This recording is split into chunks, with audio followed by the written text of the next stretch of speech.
Hi everyone, this is Elias Martin of CollectingJapanesePrints.com. Welcome to Woodblock Wednesday, where on Wednesdays we discuss Japanese woodblock prints, paintings, history, and culture.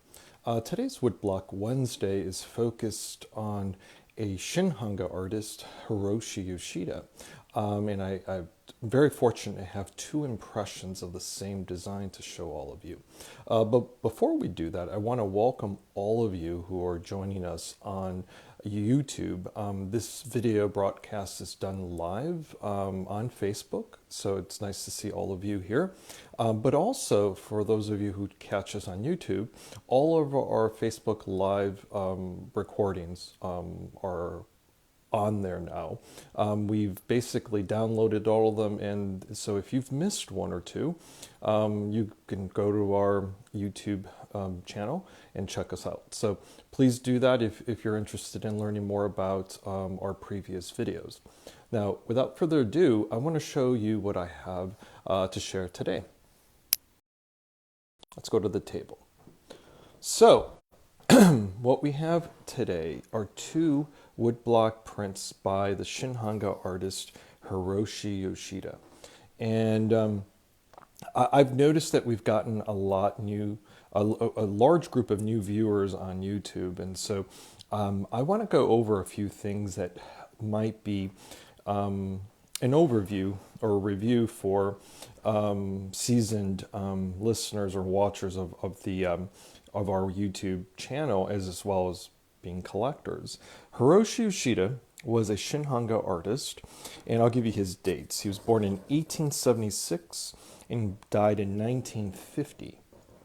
And he was one of the first Shin Hanga artists who actually ended up, he started his career working with Watanabe, the founder of the movement. And he produced with Watanabe about a handful of designs, maybe somewhere between 6 to 8, maybe even 10 designs. They were produced before the earthquake, and his association with Watanabe sort of ended after the earthquake. He wasn't super happy, from what I understand, with the sort of intense sort of scrutiny that Watanabe had over the production of the artwork by his artisans. And so, Yoshida, being a very independent-minded artist, he moved on and started his own workshop, the Yoshida Family Studios, and he produced basically a few hundred designs on his own. He produced prints of various scenes. Of course, he focused on Japan for most of his output, but in the early period of his career, he traveled a great deal and produced designs of Europe and North America and other parts of Southeast Asia. So he was a very well-traveled artist, as was the vogue for a lot of Japanese artists of this time. A lot of Sosaku Hanga artists took advantage and traveled to Europe and even the US. But Yoshida, in his travels, was able to sketch and paint on site and produce some really fantastic designs, which he ended up selling in the West. And in fact, later, although Yoshida and Watanabe didn't get along so well working together, they did work together in a way in terms of selling prints. Yoshida actually brought with him a lot of Watanabe published prints on his travels to Europe and North America and sold them on his behalf.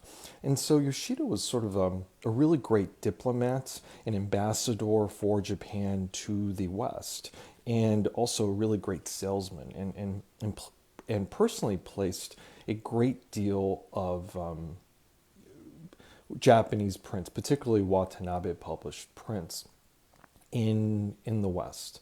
In fact, so most of these prints that you see, the early period prints, particularly from North America, many of them come from the original sales that occurred in the United States. So I think that's kind of neat. Now, I wanted to show a couple impressions of the same design from Yoshida's very early period. And I want to sort of go over this a little bit before we look into the details. At the very beginning of Yoshida's career, he was sort of experimenting with the production of woodblock printmaking. He was experimenting with the application of colors, his use of light, and in the early part of his career, you see so many variants of different designs of the same design. And so in this case, we have two impressions of Matterhorn Night. And this is a European design from his European series. And in this print, I'll start with this one. This is a very dark, it's a beautiful design, but it's printed with very dark, rich, saturated colors. Blue is the central color that's used throughout the composition. And what's interesting, I'll point out all of the nuances. First of all, without talking about the print itself, you'll note there is a red Jizuri seal. It's a very large red Jizuri seal. That's the Jizuri seal you see most associated with these deeply saturated colors. That seal is one of the earliest seals the artist used in the production of his prints. And some people have sort of put together a rule of thumb, and I would agree with this. And sort of the rule of thumb is the Jizuri seal, this large one in this red coloration, suggests that the print itself is going to be deeply saturated with very strong colors, usually the strongest colors of all of the variants. And in this impression, because it's a Jizuri sealed print, obviously it was printed under the strict supervision of Yoshida, and the earliest designs probably were printed by him. But he did have artisans printing his impressions, but Yoshida was very capable of printing his own prints. And so in a very Sosaku Hanga-esque quality in the beginning of his career, you see these impressions that have variations and subtleties that you don't see later in the standardized impressions. So I'll give you another point out. You see this little ink smudge here? That's not something you normally see on Watanabe published prints. And in fact, that's a very Sosaku Hanga-esque quality of this print. It shows, in my opinion, the artist's hand at printing this work. You see kind of a sloppiness a little bit in the margins. That was completely eliminated later, particularly after his North American series designs. He just or the European designs, he just focused more on standardized impressions with no variants. And most of them, if not all of them, were produced by his artisans. Now, the other thing about this print is you will not see a signature. And Yoshida produced prints without pencil signatures and with pencil signatures, though the image is signed and sealed in Japanese in the design.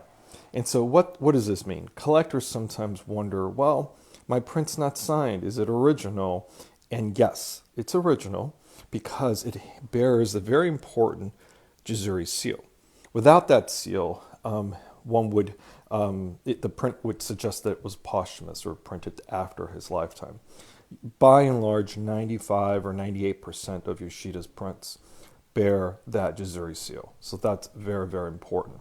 Now, there are exceptions, and collectors need to be aware of those exceptions. But by and large, most of his impressions have a Jizuri seal. And so if you have the Jizuri seal, the pencil signature is not that important. It's nice to have in some cases. As a collector myself, that's never really bothered me, the absence of the signature at all. And it's interesting to have an example without the signature.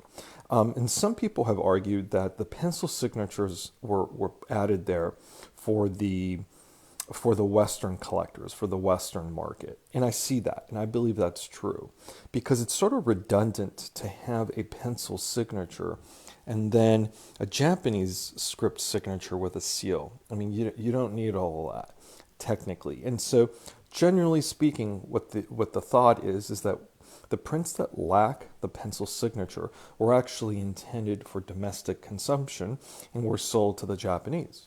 And the prints with the pencil signatures were intended for Western customers. Now, by and large, that I think that makes sense.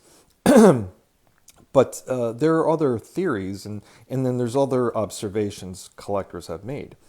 One observation is that the darker, more richly printed impressions are more of a Western taste, and the lighter impressions that are a little bit more subtle were meant for the Japanese market. That might be the case. I think there's a lot of examples where you can point that case out quite clearly. But in this impression, we have a very deeply saturated, darker, richly printed impression without the signature. And so, that it's just kind of interesting to see this in this situation. Now, I've said a lot about the connoisseurship of these prints. Now let's talk about the image itself. This design is just fantastic. Yoshida, if you haven't really researched him as a person beyond his artistry, he was really interested in mountain climbing. And in fact, he did some designs of people climbing particular mountains in Japan. And so Japan is blessed with a beautiful mountainous area, the Japanese Alps. And so he did some designs, focusing on that. And so, his designs that feature these mountain scenes, I think he really excels at. You could see his love for the mountains and the drama that the mountains bring into any composition. And here what we have is this really wonderful peak of Matterhorn. And it's shown at night with moonlight, but it's still quite dark. And you see the ridge here of a smaller sort of mountain hill that is in the background, and then a small village with a steeple here. And the entire village is bathed in this wonderful soft blue light. And, I'm trying to see if I can capture this wonderful sort of smoky, atmospheric quality that is in the design. It's really quite effective. It looks very realistic. And that's one of those qualities that woodblock prints are really great at reproducing.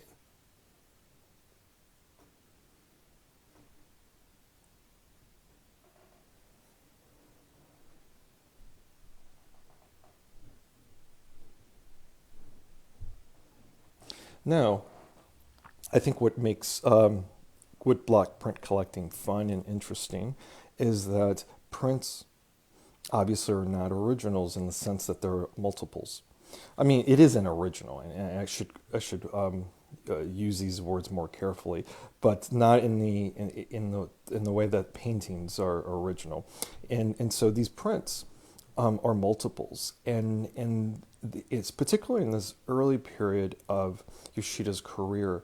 They vary so much, and in some cases you could see them as originals in the sense that they are unique. This particular impression is not going to look like another impression done with the same Jizuri seal. There will be nuances that are different and unique to this impression. But when we consider in a variant, and we have here a variant done in a lighter coloration with the pigments are mixed differently to create a different pigmentation throughout the composition, and it gives you an entirely different sort of quality and sense of light. It may even reproduce, I think Yoshida was reproducing a different time of night, as well as perhaps the moon reflecting light in a different way. This one, there's a lot more light. This might suggest a night with a full so the light throughout the composition is much more active. The light really gives it reveals the structures of the village much more evident. I mean, you could clearly see the the village. And the background with the mountain is much more visible. And it's, you could even see the clouds a lot more, and the effect of the printing within the clouds.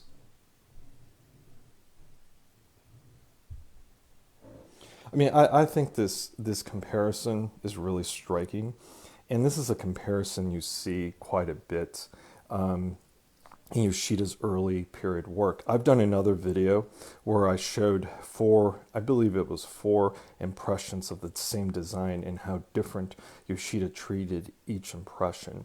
And so I encourage you to have a look. That was some time ago, and so you know, if you're looking through my website, just keep scrolling down, you'll find it. But this is a wonderful example of a larger scale print where these differences are so much more evident. And so what I'll do is I'm going to zoom into this design, and I want you to pay careful attention to how Yoshida used light and color.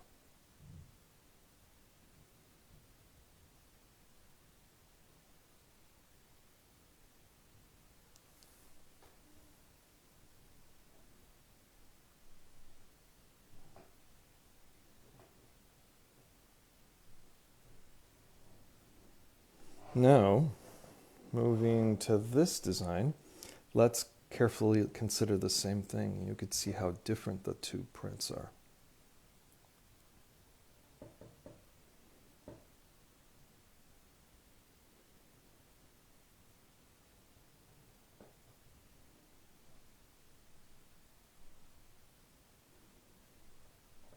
Now this comparison, or these differences, let me back up a little bit. You could kind of see these on my table here.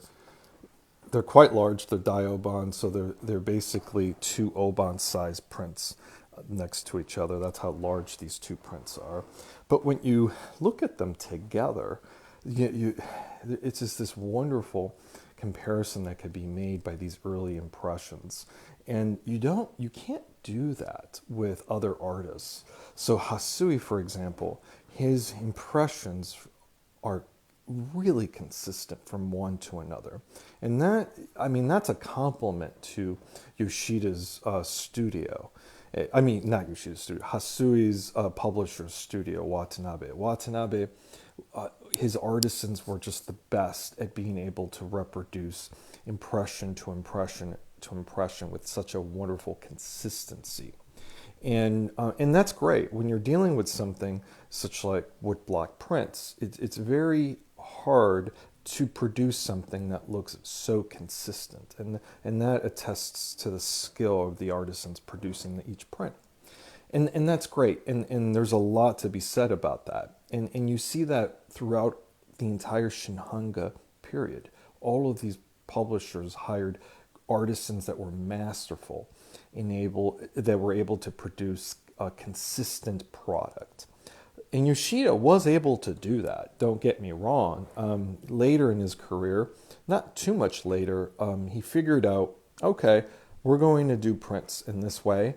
This makes the most sense economically speaking, because obviously these prints are quite laborsome to produce. And the artist was trying to figure out which is the best means of production in producing a print that is beautiful, but also one that makes sense for his commercial ventures. And so, he needed to produce prints in a way that made him money so that he could make more.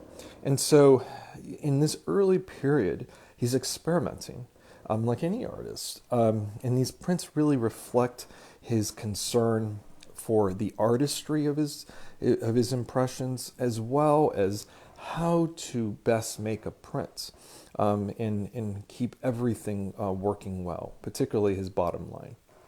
So I think this is really fascinating, especially because you don't see this very often in Shin Hanga. Now you see this in Sosaku Hanga. There are artists that produce prints by themselves in the very early period of Sosaku Hanga, when commercially speaking, there were almost no clients. And then when they became very popular after the war, they had to figure out how to reproduce these designs in a more commercial manner. And so at the end of the day, these artists hired artisans and created studios that produced these prints. And so in many ways, these two prints reflect the time when they were produced, when experimentation was a really wonderful thing for an artist to participate in. And, it was sort of the zeitgeist. The Shin Hanga artists were certainly doing this. And this is an example of a Shin Hanga artist also work with experimentation and producing two very different variants. So I'm going to zoom in one last time and show you the differences. And I should also speak a little bit about the different seals here. We'll talk about that.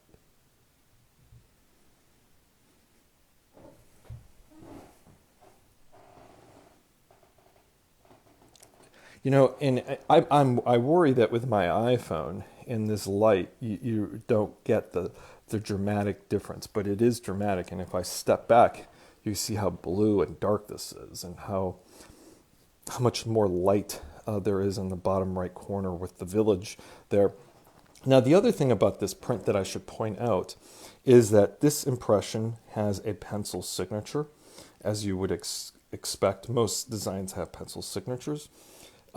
This impression also has a Jizuri seal, and this Jizuri seal is a red Jizuri seal, but it's smaller.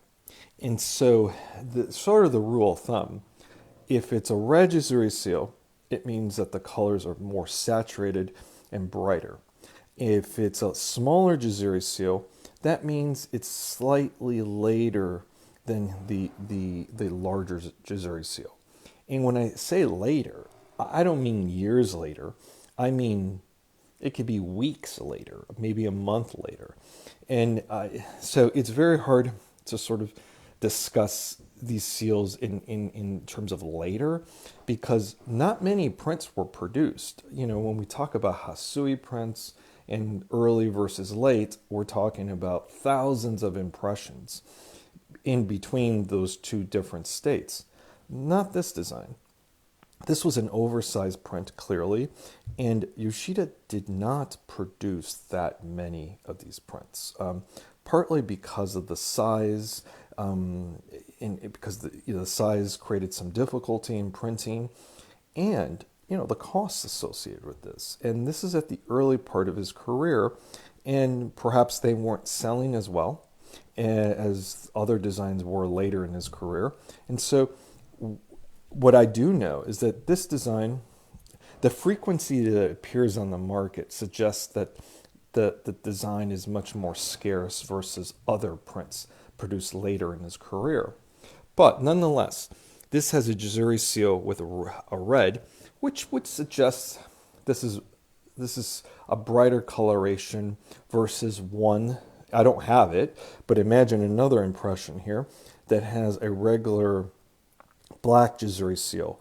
That would be a more standardized impression, which may not exhibit the same strength of coloration. So as things go, this is a very richly printed impression, but not necessarily as bright as this one. This is super saturated and dark. And it really depends on your taste, because some collectors might prefer this design because you can make out a lot more of the composition. And the sense of light is a much more active agent in the composition. I also think that the mountaintop of Matterhorn is much more dramatic, because you can make it out a bit more. And the atmospheric quality is stronger in this composition. But in this work, that blue, if blue is your favorite color, this design really delivers. The color blue and his use of light in a very muted way is masterful. And both of these, because they're so different, Believe it or not, the same collector now has both these prints. And I think that's just a wonderful opportunity for any collector to have multiple variants and be able to study the design and how it evolved from impression to impression. These two prints, in some ways, make one large print. And so I just, if I collected Shin Hanga prints, I would love to have even more than two. I've seen, personally, I've seen other variants of this Matterhorn, and they go on and on. You could easily have 6 or 7 different variants of this design. And so I just wanted to point this aspect out because a lot of collectors may not be aware of the differences between one impression to another, particularly in this period of time for Yoshida. So I'm gonna set a whole lot. Feel free to ask any questions in the comments, and of course I answer all comments on YouTube and on Facebook.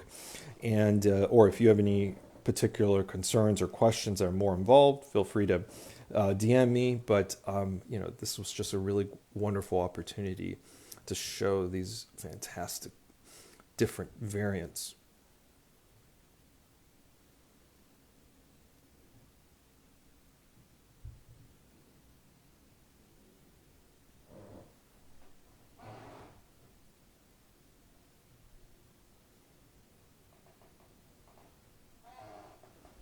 I'm going to step back.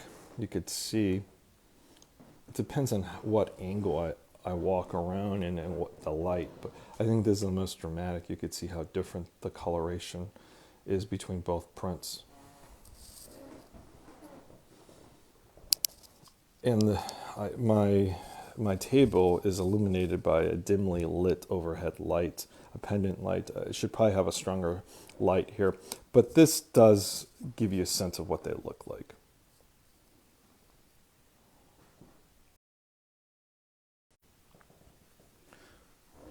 Well, I want to thank all of you for joining me on this week's installment of Woodblock Wednesday. And of course, my latest exhibition has gone up a couple of weeks ago. It's an exhibition that features the theme of the human form as it's explored in Japanese art. And this exhibition is a really varied exhibition. It took a lot of time putting it together. So the exhibition showcases prints from the ukiyo period, a painting by Hokusai, which is phenomenal to have, an Osaka design that's really great, sculptures in bronze as well as ceramic, and then of course prints by Shin Hanga artists, Sosaku Hanga artists, and contemporary artists, all considering the same theme and how they explored it in their own unique way. So if you haven't checked out my exhibition, I encourage you to pay us a visit, collectingjapaneseprints.com.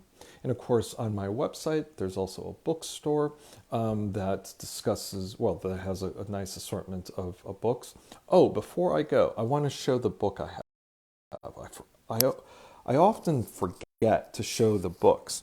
This is the complete woodblock prints of Hiroshi Yoshida. It was published by Abe Publishing, and it does show his entire body of work. Now, it doesn't show variants, not really, and so just be mindful of that. But if you want to pick up the book, I do have this in stock, so feel free to reach out to me. So yeah, I'm glad I mentioned that.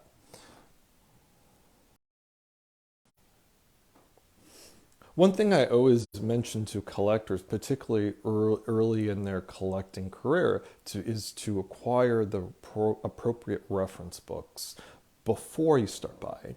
You want to make sure you understand the entire body of work of the artist so that you can pick out your favorites. You don't want to sort of just buy on impulse and just say, oh, I love that design, I want to buy it. And then you're not that familiar with the body or the work of the artist, and then you start seeing other things that you kind of like better. You save yourself a whole lot of money and trouble by buying books at the beginning and sort of sitting with those designs and deciding what do you like. Maybe you like night designs. Maybe you like scenes with trees or buildings. Maybe you're interested in architecture. These are questions and answers that arise while you're flipping through the books of these artists. So I highly recommend buying reference books first before you attempt to buy very expensive prints that may not keep your imagination for long periods of time. You want to make sure you understand the body of the work first. So, said a whole lot, but I want to thank all of you for joining me on this week's Woodblock Wednesday. And I will be here next week with something wonderful to share with you again. And so until then, thank you very much. Bye.